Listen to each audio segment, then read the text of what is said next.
ये खबरों के साथ, जहां बीजेपी को प्रचंड बहुमत के साथ जीत मिली है। अलग अलग संभागों की यदि बात करें तो ग्वालियर चंबल संभाग में 34 कुल सीटें हैं और ऐसे में आपको बताते चले बीजेपी ने यहां पर प्रचंड बहुमत के साथ जीत दर्ज की है। बात करें श्योपुर की या विजयपुर की, यहां पर बाबूलाल जंडेल दुर्गा लाल विजय ने यहां पर जीत दर्ज की है। वहीं आपको बताते चले कई ऐसी सीटें हैं जहां त्रिकोणीय मुकाबला था। हालांकि बागी यहां पर कुछ अपना कमाल नहीं दिखा पाए हैं, लेकिन यहां बागियों ने शुरुआती दौर से टेंशन बढ़ा रखी थी। लेकिन जब चुनाव में शुरुआती रुझान सामने आए, उसके बाद से ही साफ हो गया कि बीजेपी यहां पर प्रचंड बहुमत के साथ जीत दर्ज कर रही है।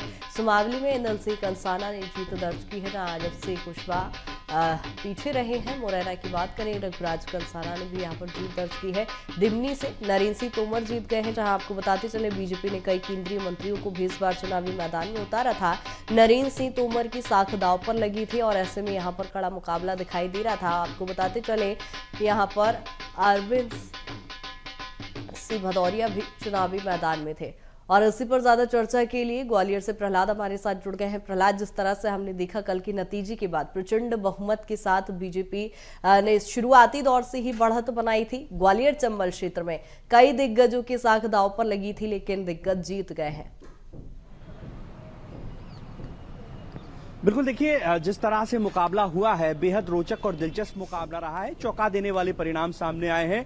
कई दिग्गज जीते हैं तो कई दिग्गज हारे हैं। इनमें बड़ा नाम गृह मंत्री डॉक्टर नरोत्तम मिश्रा का है, जो दतिया विधानसभा सीट पर चुनाव लड़ रहे थे, लेकिन अंत में जब परिणाम आया तो काफी अंतर से वो चुनाव हारे हैं। 8000 लगभग मतों से वो चुनाव हार गए। राजेंद्र भारती ने यहां पर जीत दर्ज की।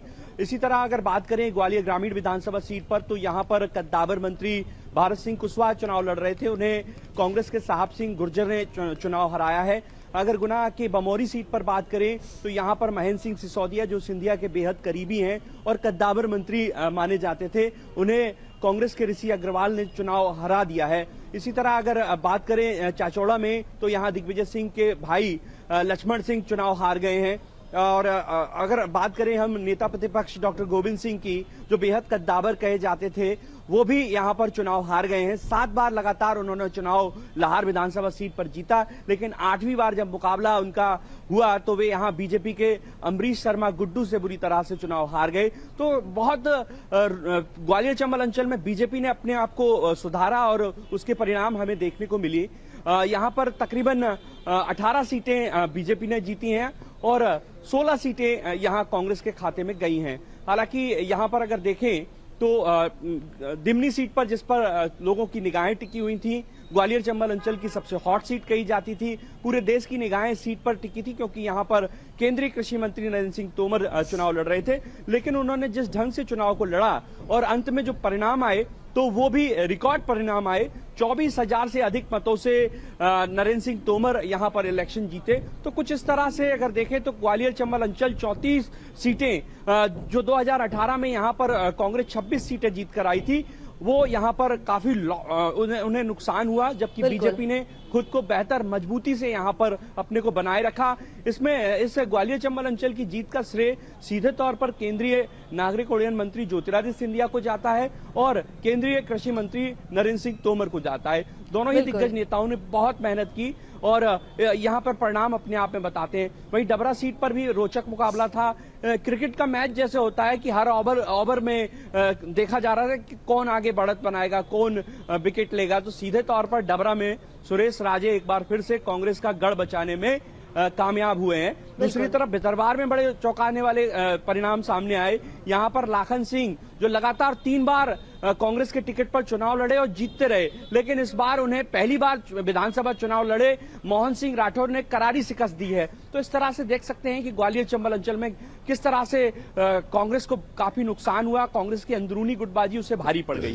जी बिल्कुल प्रहलाद, लेकिन 18 और 16 का यदि हम रेशियो देखते हैं तो कम मार्जिन के साथ यहाँ पर दोनों ही पार्टियों ने मुकाबला जीता है। लेकिन ऐसे में बात की जाए तो ये कहा जा सकता है कि अभी भी बीजेपी के लिए एक बड़ी चुनौती यहाँ पर थी, जिसके बाद यहाँ पर 18 सीटें बीजेपी ने हासिल की है। बिल्कुल सीधे साफ तौर पर ग्वालियर चंबल अंचल का जो सियासी मिजाज है वो वैसे तो कांग्रेस के पक्ष में रहता है, लेकिन बीजेपी ने बड़ा यहां पर कमाल किया है और जो पिछला जो मार्जिन था उसे पूरा किया और अपनी जो साख है वो यहाँ पर बचा के रखी। लेकिन अगर यहाँ 34 सीटें देखें तो एक एक सीट पर बड़ा कड़ा मुकाबला था, लेकिन अंत में बीजेपी ने अपनी जो जमावट की, प्रधानमंत्री नरेंद्र मोदी ने लगातार यहाँ पर दौरे किए, गृह मंत्री अमित शाह का विशेष फोकस ग्वालियर चंबल अंचल पर रहा। इस तरह ग्वालियर चंबल अंचल का जो अभेद किला था उसे बीजेपी ने बड़े आसानी से भेद दिया और अपनी जो साख है उसे यहाँ पर बचाए रखी। जी बिल्कुल। ओवरऑल बीजेपी को लेकर बात करें, यहाँ पर प्रहलाद, तो लगातार जिस तरह से बात की जा रही थी कि एंटी इनकम्बेंसी है या बीजेपी के लिए इस बार चुनौती है या कड़ा मुकाबला इस बार है।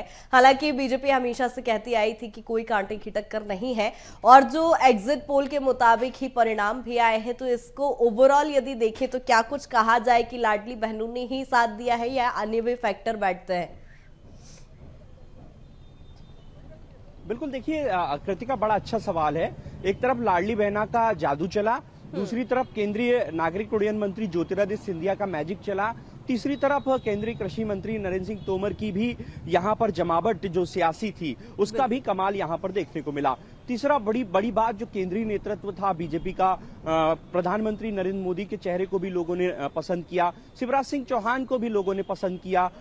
तो ये सब बातें रही बीजेपी के आगे बढ़ने की। जैसे हम देखें कि जहां ग्वालियर दक्षिण का जो किला था, जो बीजेपी का पारंपरिक गढ़ था, बीजेपी ने उसे वापस से कांग्रेस से छीन लिया। 2018 में ग्वालियर दक्षिण विधानसभा सीट कांग्रेस के खाते में चली गई थी, प्रवीण पाठक यहां से चुने गए थे, लेकिन वापसी करते हुए 2023 के इस मुकाबले में नारायण सिंह कुशवाहा, जो कद्दावर कहे जाते थे, उन्होंने वापस से इस सीट पर अपना कब्जा जमा लिया है। तो ये जब उनसे ये सब बातें पूछी गई तो उन्होंने स्पष्ट तौर पर, सीधे तौर पर जो जीत का श्रेय दिया वो मुख्यमंत्री शिवराज सिंह चौहान की जन कल्याणकारी योजनाओं को दिया, प्रधानमंत्री नरेंद्र मोदी को दिया, गृह मंत्री अमित शाह को दिया। इसके अलावा केंद्रीय नागरिक उड्डयन मंत्री ज्योतिरादित्य सिंधिया को भी वो ये श्रेय देते नजर आए।